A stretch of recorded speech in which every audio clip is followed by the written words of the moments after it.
शोधकर्ताओं ने पाया कि क्योंकि पृथ्वी अरबों वर्षों से ठंड हो रही है, इसलिए महासागरों के नीचे प्लेटों की मोटाई और ताकत समय के साथ कम हो जाती है, जिससे अटलांटिक या भारतीय महासागरों जैसे नए या युवा महासागरों को बंद करके आपस में जुड़ना अगले सबसे बड़े महाद्वीप के लिए मुश्किल हो सकता है। कर्टिन के अर्थ डायनेमिक्स रिसर्च ग्रुप और school of Earth and Planetary Science के प्रमुख डॉक्टर युआन हुआंग ने कहा कि नए निष्कर्ष महत्वपूर्ण हैं और यह अगले 20 करोड़ वर्षों में पृथ्वी के साथ क्या होगा इसके बारे में पूरी जानकारी प्रदान करता है।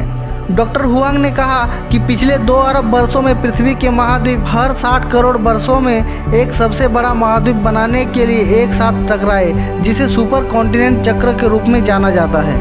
इसका मतलब है कि वर्तमान महाद्वीप कुछ 10 करोड़ वर्षों के समय में फिर से एक साथ आने वाले हैं, यानी पृथ्वी में मौजूद सारे महाद्वीप आपस में जुड़कर एक सबसे बड़ा महाद्वीप बनाएंगे। कुछ करोड़ वर्षों में बनने वाला इस नया महाद्वीप को वैज्ञानिकों ने अभी से ही अमेसिया नाम दे दिया है, क्योंकि कुछ वैज्ञानिकों का मानना है कि जब अमेरिका और एशिया महाद्वीप आपस में टकराएगा तो प्रशांत महासागर बंद हो जाएगा। ऑस्ट्रेलिया का भी इस महत्वपूर्ण घटना में भूमिका निभाने का आसार है। ये पहले प्रशांत महासागर के बंद होने के बाद एशिया से टकराते हैं और फिर अमेरिका और एशिया को जोड़ते हैं। वैज्ञानिकों ने जब सुपर कंप्यूटर का उपयोग किया तो पता चला कि पृथ्वी की टेक्टोनिक प्लेट और अधिक विकसित हो सकती है।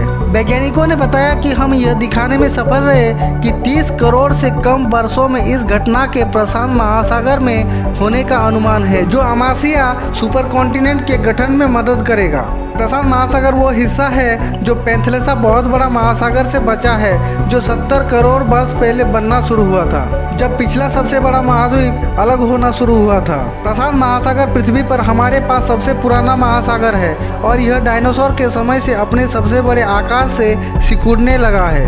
प्रशांत महासागर वर्तमान में प्रतिवर्ष कुछ सेंटीमीटर आकार में सिकुड़ रहा है और इसके लगभग 10,000 किलोमीटर के वर्तमान आयाम को बंद होने में लगभग 20 से 30 करोड़ वर्ष लगने का अनुमान है। Zheng Xiang Li Curtin School of Earth and Planetary Science के प्रोफेसर और सह अध्ययनकर्ता जॉन कर्टिन ने कहा कि एक ही महाद्वीप द्रव्यमान पर पूरी दुनिया का प्रभुत्व होने से पृथ्वी के पारिस्थितिकी तंत्र और पर्यावरण में नाटकीय रूप से बदलाव आएगा। प्रोफेसर ली ने कहा, जैसा कि हम जानते हैं कि जब आमाशय सुपर कॉन्टिनेंट बनेगा तो यह काफी अलग होगा। समंदर का स्तर कम होने का उम्मीद है और सबसे बड़ा महाद्वीप का विशाल आंतरिक भाग हर दिन का बहुत अधिक तापमान के साथ यह बहुत शुष्क होगा। वर्तमान में पृथ्वी के व्यापक रूप से भिन्न पारिस्थितिकी तंत्र और मानव संस्कृतियों के साथ 7 महाद्वीप है। इसलिए यह सोचना आकर्षक होगा कि 20 से 30 करोड़ वर्षों के समय में दुनिया कैसी दिखेगी। यह शोध नेशनल साइंस रिव्यू में प्रकाशित हुआ है।